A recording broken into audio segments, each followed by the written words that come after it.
Hey friends, this is Ashley from Uncommon Roots Homestead, and today we're gonna go ahead and check on the little chicks and get their house all clean again. So let's go ahead.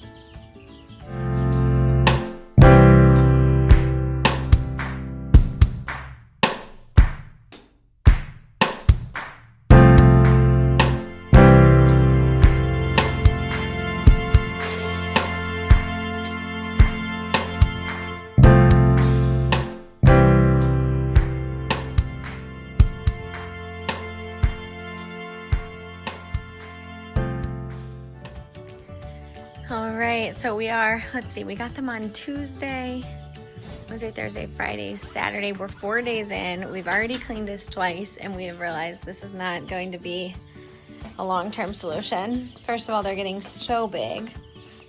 Second of all, they're just really messy. So yeah, well, today we're gonna go ahead and clean the cage. We'll show you how we're cleaning it, and then we need some ideas. What's a good way to keep these little ladies?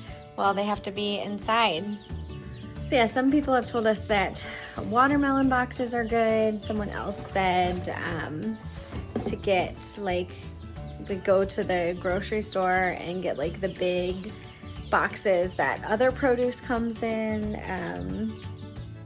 I don't know, but what I do know is that this dog crate is only gonna work for about another week or so before we run out of room. But today we're gonna go ahead and get it cleaned, so let's do that.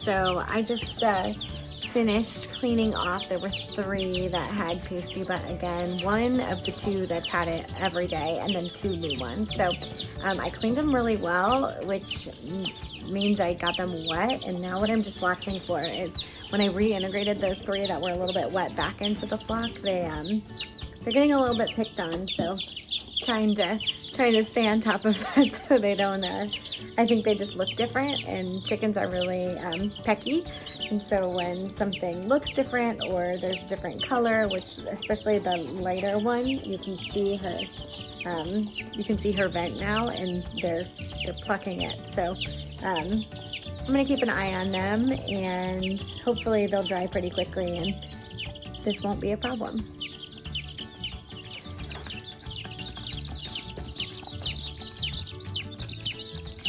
You can see one of the ones that I cleaned off is that little girl, and she had it really bad, so I got her a little bit more wet than I intended, but you can see they keep coming in at her, especially this one, which I've named her Sapphire. She's the only gray one that we have with those little penguin wings, and she's being very mean. We'll keep watching and make sure we step in.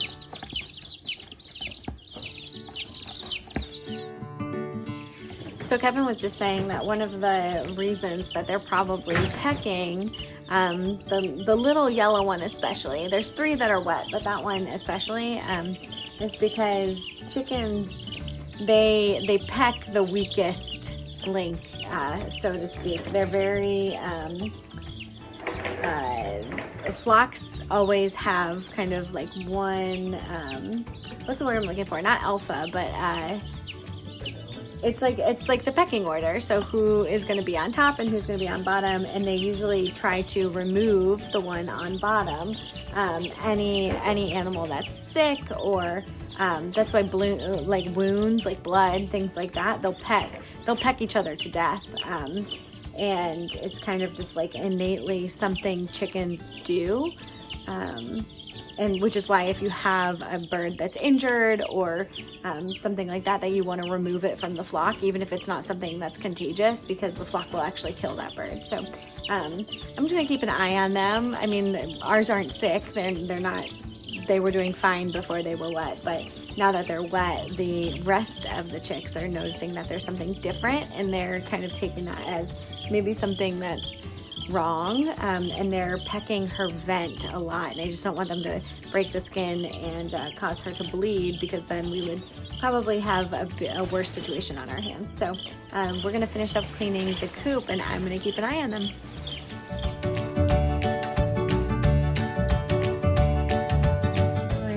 So that's it. We got it nice and clean. It's starting to look like that's going to be something that we're going to have to do every day, maybe every other day. I think we probably can get another week out of this setup. So please let us know in the comments below, what have you done? What's the best setup? Is there something that we should buy so that next time we have this many, we already have it? Is it something temporary, like a box? Where did you get your box? Yeah, let us know in the comments below. Thanks for joining us today.